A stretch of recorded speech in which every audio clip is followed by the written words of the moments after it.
Mall of America. It's home to world-class shopping, great dining, and amazing attractions and events. And these are our stories, presented by Bloomington, Minnesota Travel and Tourism.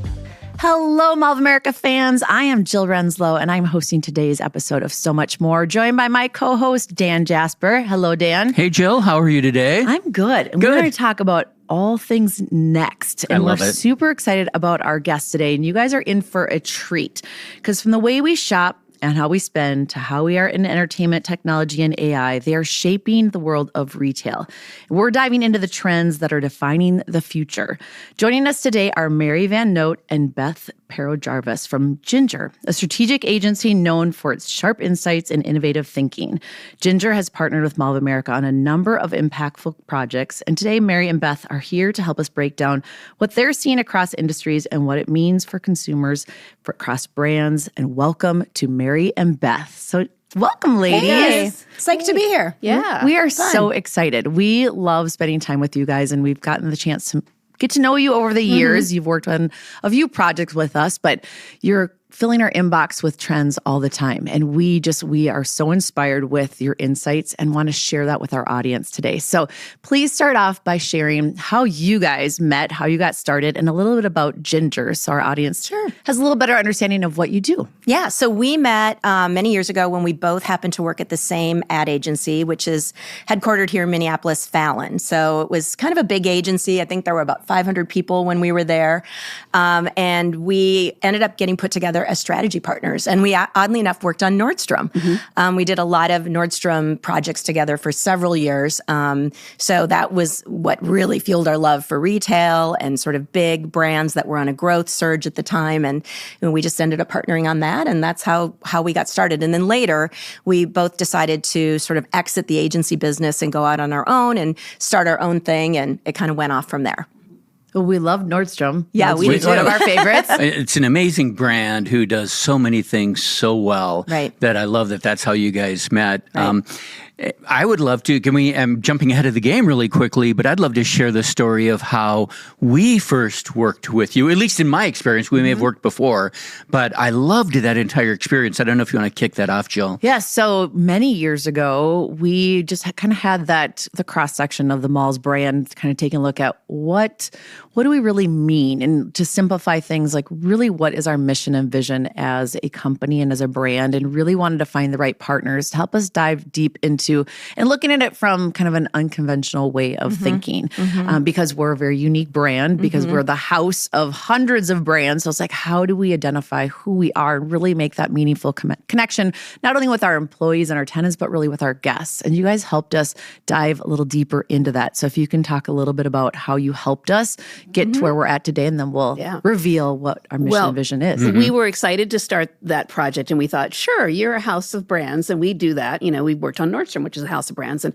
then we go in for our initial meetings, and there's like the head of the transit authority is there, and the mayor of Bloomington is there, and then somebody who runs a hotel. And we were like, wow, this is a really different brand. We've never worked with a brand like that, and had to come up with a mission and vision with you to encompass all of your employees and all the many things you do, that had to be broad enough, but also pointed enough, you know, to make sense.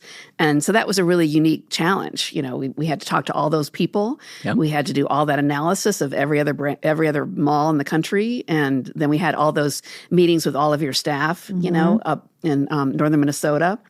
It was a fantastic assignment. Yeah, it was funny. It was funny. Remember, Mary, we laughed because we didn't expect to go in and work on a mall project and be talking to like the Port Authority. I know, crazy. It was and the Minneapolis, the Airport Commission people, but it of course made sense. And about a half a minute, we understood why. So, but it was really interesting. Well, we have a lot of stakeholders. Yes, and you do. A lot of people that take a lot of pride in what we deliver, and it's important for us to have insights from all those folks. Most importantly, our team, and really being able to dive into those workshops with you guys was very valuable for all of us to just think differently and think of things from a different perspective. And you guys helped us land on an emotion that you felt was, this is bold. This is something that no one else can put their name on, and it was love.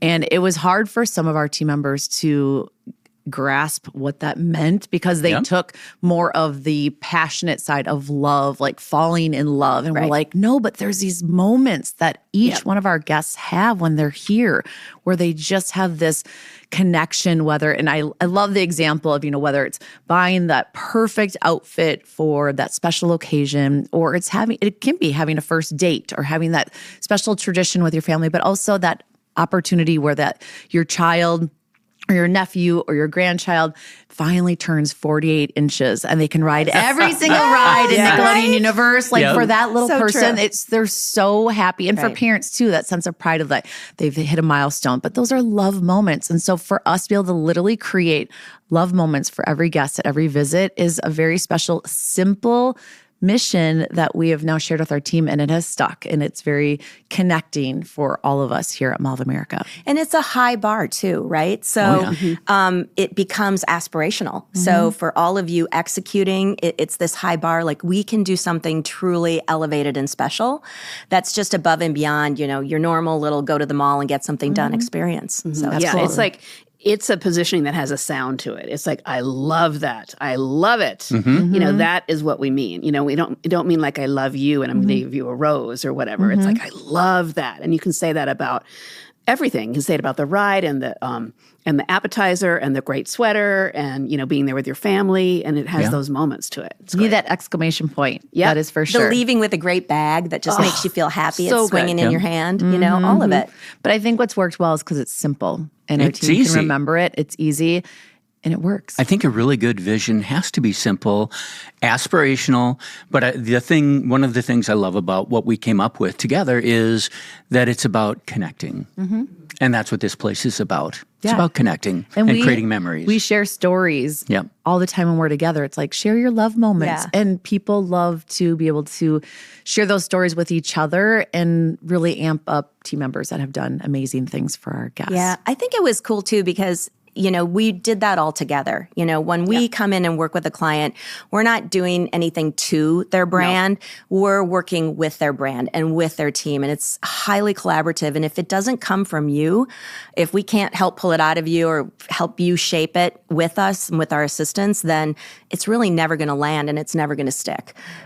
So that was an important part of it. And we've been in this business quite a while. We've learned that through hard experience. Yeah. Where you've on a team and you're like, we have a great idea for you and you need to use it.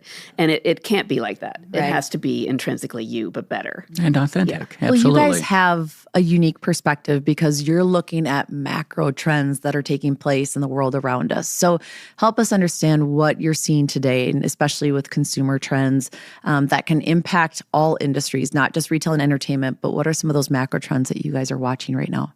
Well, the economy is the biggest trend out there, and the fretting about the economy has now become normalized. Every single person from your Uber driver to your CEO is fretting about the economy. And so that's just a constant, and it's going to continue forever. So even people people are very distressed, and they're seeking value, and they don't have enough money. But people in the upper income brackets are wanting a value now. So they are shopping at Aldi, or they're going to a dollar store, or they might want a Quince cashmere dupe sweater for $50 because it's a value. So value is now the currency of the realm. Okay. There's and the economy's huge on everyone's mind. And I think probably what I hear and what I read and what I see is the uncertainty. It seems to change every day, right? There might be a different outlook or a different something happening in the world or from leadership. Is that playing into it, the uncertainty? Yeah, because what happens is you're frozen then. You know, the job market is frozen, the housing market is frozen. You can have a lot of different reasons why you don't want to buy this, that, or go out to this or that dinner. So value helps you get over that hump, right? I'm doing this, it's a peak experience, and that's a value. Or it's a sweater for less than I thought, and that's a value. Because otherwise you can't be frozen and do nothing, but that's the feeling that you get because everything's uncertain. Mm-hmm. So what is your advice for brands to navigate that uncertainty and where we're at with the economy? I think they have to really stay in touch with their consumer, with their guests, with their customer, whatever their term is for that person, because it is fluid and it is changing all the time. And they are highly impacted by their own personal economies and the macro greater economy that they're living in. So I think what we always say is, when's the last time you really talk to your guest. When's the last time that you really gleaned some insights from them of where they're really at? Because you can't meet them where they're at if you don't know where they're at. It's pretty simple, you know? And if you can deliver an experience that they think is worth it, they're willing to shop. You know, they just need to feel like that's worth my money, you know, so you just have to execute at a high level and give them an experience as well as a thing. Are there some brands that you think do a really good job at either A, listening to their guests, or B, providing that experience? And feel free to include them all. Yeah. No, I think you guys do an excellent job.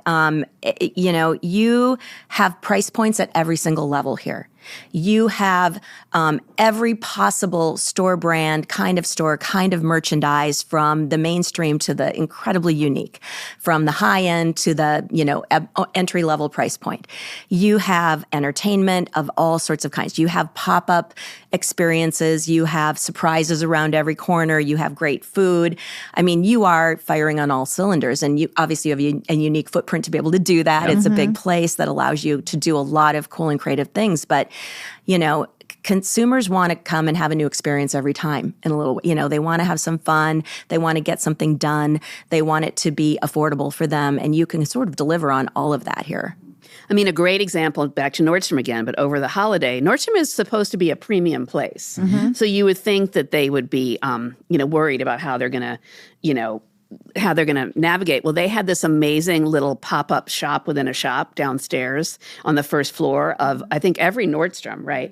And it was little tiny products from all over the place at price points you would never see at Nordstrom. They were $5 things, you know, $20 things, $30 things. They were small minis that you might get at Sephora, but also sourced little things. So you could get cute, and they'd be packaged up and wrapped up just like Nordstrom, and you have a Nordstrom experience, and it was delivered at all price points, and it was really a joy. It was a great idea. Well, I think the key there, too, sorry, really quickly, is that something small that's affordable, but they still went that extra mile to package it. Absolutely. Yes. Like it's a premium purchase. Yeah, made you feel special. Made you feel special. Yeah.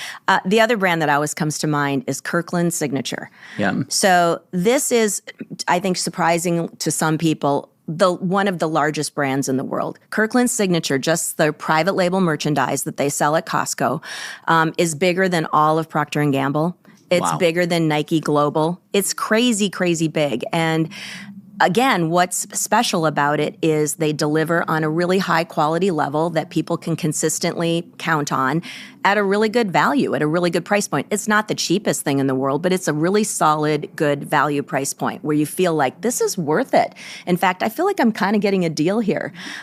They recently did a collab, oddly enough, with Nike. They're sort of just getting into these collabs where they even name a partner brand, and they did a sneaker with Nike that was retailing for about $135. It sold out immediately and was quickly sold on resale for $5,000 a pair.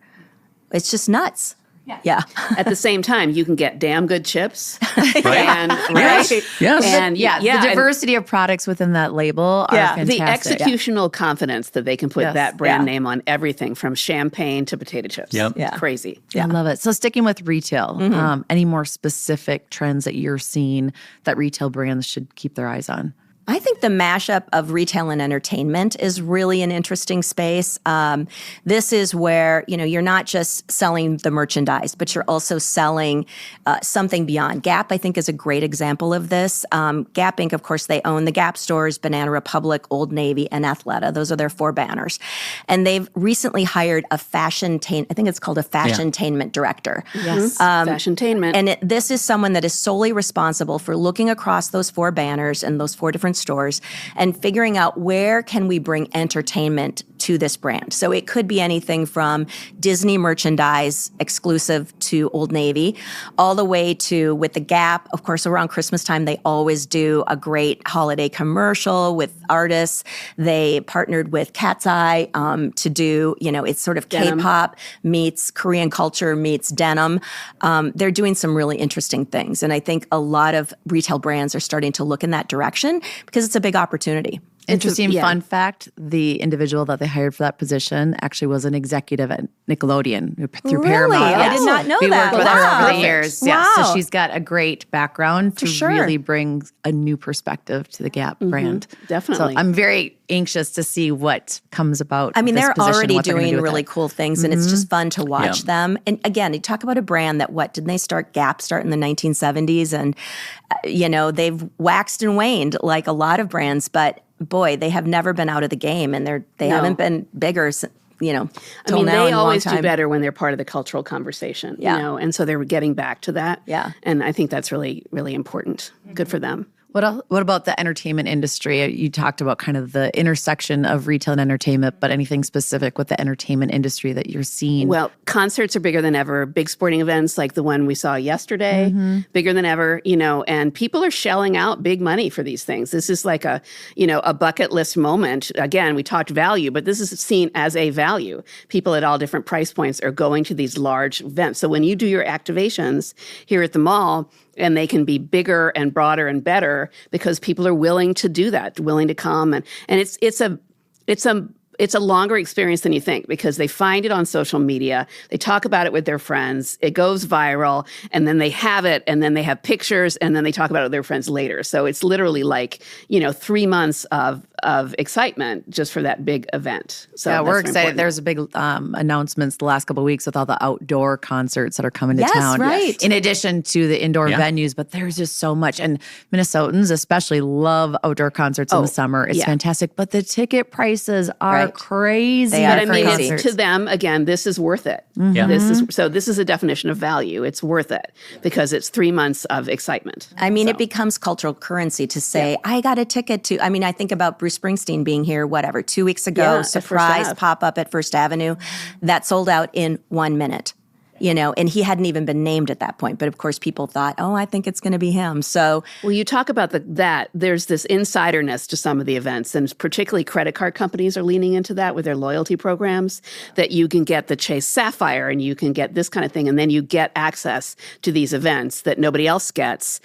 They're not so small as to be indie, but they're small enough that it's premium, and then you can talk about it with your friends. So it's very valuable. I love the cultural currency. I do too. And I love the 3-month aspect, right? Leading up to, we're taping this the day after the Super Bowl. Yep. Right? And we've been hearing about it, as we always do, weeks ahead of time of the Super Bowl. And that's all people are talking about today, everything from pre-show to the game to halftime show. But with social media now, that content's going to last for months, right? And to be connected to that. But you even look at the trend of all of the commercials that get launched. I mean, this started a few years ago where they just started launching ahead of the Super Bowl. So they had a little bit more, bandwidth as far as their runway leading into the Super Bowl, so that talk value. Yeah. But it's crazy to just see how that's all And I didn't catch on to that at the beginning. I thought, well, why are they going to do that? No one's going to want to see that ad then when it comes on. But actually they do, and then it becomes a longer conversation. And then they want to talk about it later. And did the ad land? And did they make money? And because everybody's an economist now. Well, if you're going to spend that much on an ad, you better get your money's worth. And the difference between I saw the ad before and I might have analyzed, here's the 5 I liked. But then you're with your friends and with a bigger group. And now we're watching the ad together. And maybe Mary disagrees with me. Or so it does. Has a much longer tail than it used to. Absolutely. Yeah. Okay, how about technology, the world of AI and how it's impacting brands and AI, and just everything. Consumers. So, AI was all part of your Christmas shopping, by the way, if you didn't know that. Like every time you put a Google search in, it was AI. And people have outsourced a lot of their decision making to AI now with all sorts of choices. So retail, they were getting the gift lists, which are generated by AI. They were getting recommendations from different influencers generated by AI. And now people are doing it not only for their gifts, but, what should I get? What should I do on Valentine's Day? How should I put my Super Bowl party together? What should I wear for spring? All these different things, all these different decisions which relate to buying. Now AI is the secret driver of all of that. So you have a new target almost to market to. It's interesting because it also has it's becoming more and more sophisticated pretty much by the minute, right? So you've got it kind of the lowest level of retail. It almost acts like an assistant. You could put in a query of find me 10 gifts under $50 that I could have shipped by 2 days from now. Yep. And that's just assisting you with a bunch of options. And you might have to keep redirecting because they might give you garbage options. You don't know. And then it becomes sort of then that next level is that agent level where I'm actually, they're my partner in doing this. And they might just, okay, here's these 3 stores are going to really be the best for you given what you want to do. And let me help you even with the checkout. And then it goes to almost more of like a concierge level. You could have a relationship based on your AI setup to have someone just out there scanning all the time, someone, technology. Like your executive secretary back in the day. They're always scanning for these are spring items I'm going to be interested in. So it's really fascinating to see it just evolve really by the minute.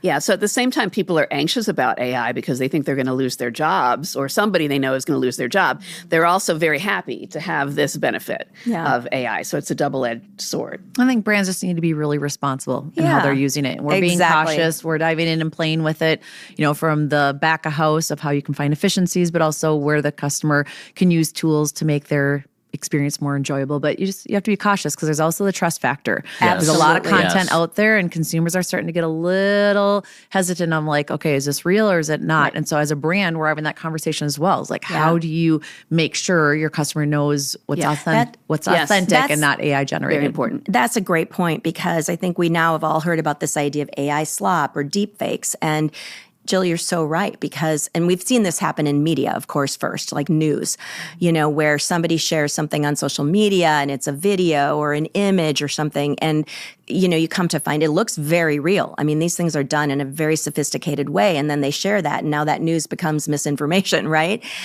So now you see organizations, they are sourcing everything. If you don't see the New York Times on the image, it probably wasn't from the New York Times, even if your friend says it was, because they just would never publish something without the credit given. So that's just something we all have to now learn to look out for. Yeah, right? And that could be dangerous to you, because people may think that events are happening that aren't, or price points are happening that aren't.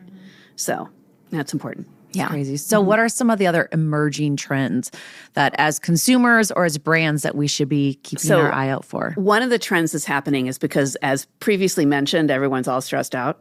The cozy trend has come back. We love cozy. So we all love cozy. Of course, here in Minnesota in February, it's the month of cozy. But everybody's wearing their teddy bear fleece.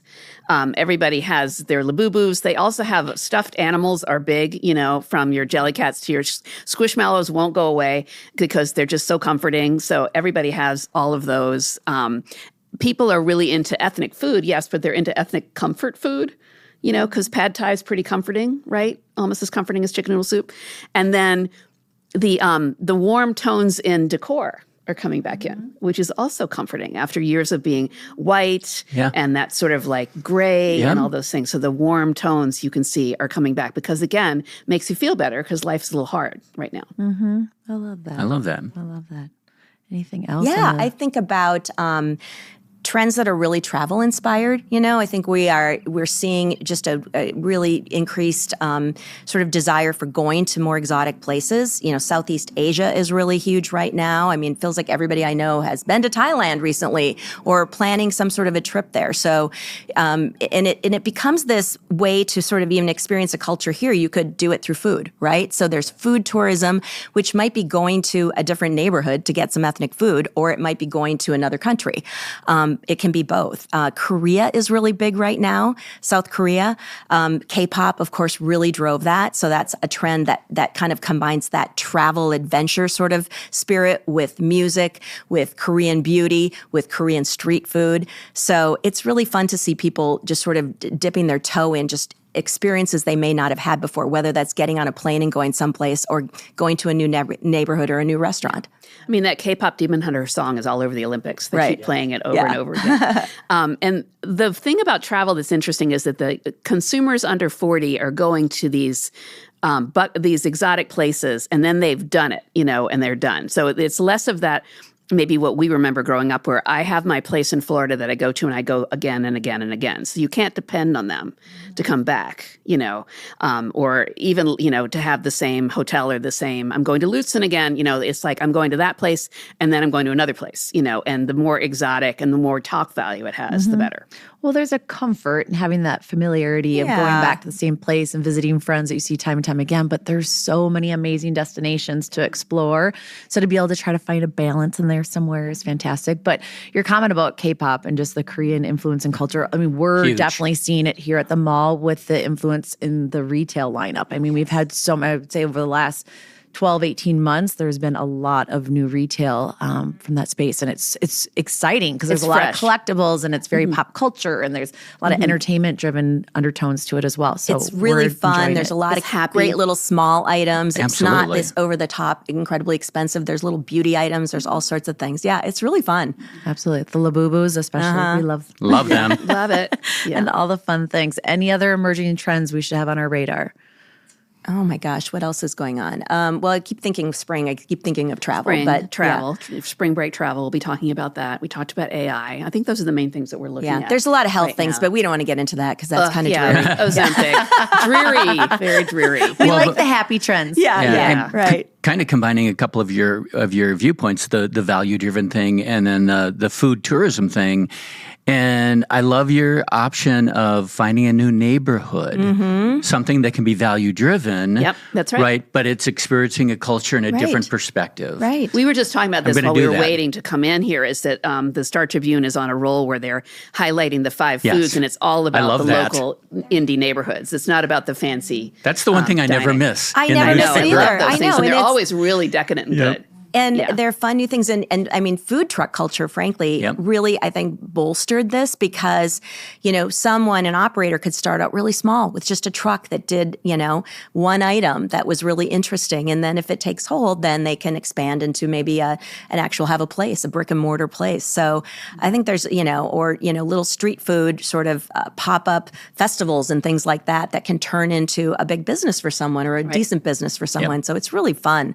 There's a lot of excitement in that space. And it's counter to the sort of more dreary, like Ozempic GLP-1 trend where everybody's like, drinking chalky protein drinks and things like that. Yeah.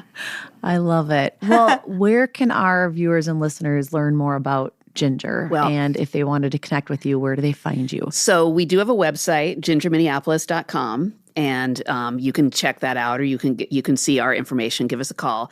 We are a project-based brand consulting business, right? So we don't use the word agency because in the advertising business, when you say agency, it means you have creatives and you can do PR and all these things. We basically we do brand strategy, which includes custom market research. We do market research of every type. We like it all. We do ideation and we do trend work. So if you want to know where your consumer is at and where your brand should be going, that's why you would contact us. We work in over 20 consumer categories. And so we really enjoy that because people have insights in certain categories that we can bring to your category. And you wouldn't necessarily know that if you're the expert on your category. So we find that to be helpful. And we do trend analysis that we send out. If you want to get on our trend list, call us up and we send that out every quarter. Which we love. It's very inspiring and it keeps us on our toes of what's happening.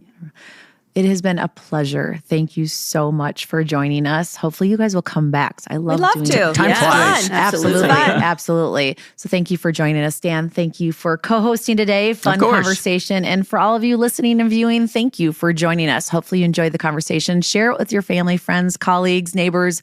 It's fun information to share and to have conversations around. So definitely join us next time on So Much More. We appreciate you joining us today, and we'll see you again soon. Thanks for listening to So Much More, a Mall of America podcast. Subscribe wherever you find your favorite podcasts. This show is presented by Bloomington, Minnesota Travel and Tourism.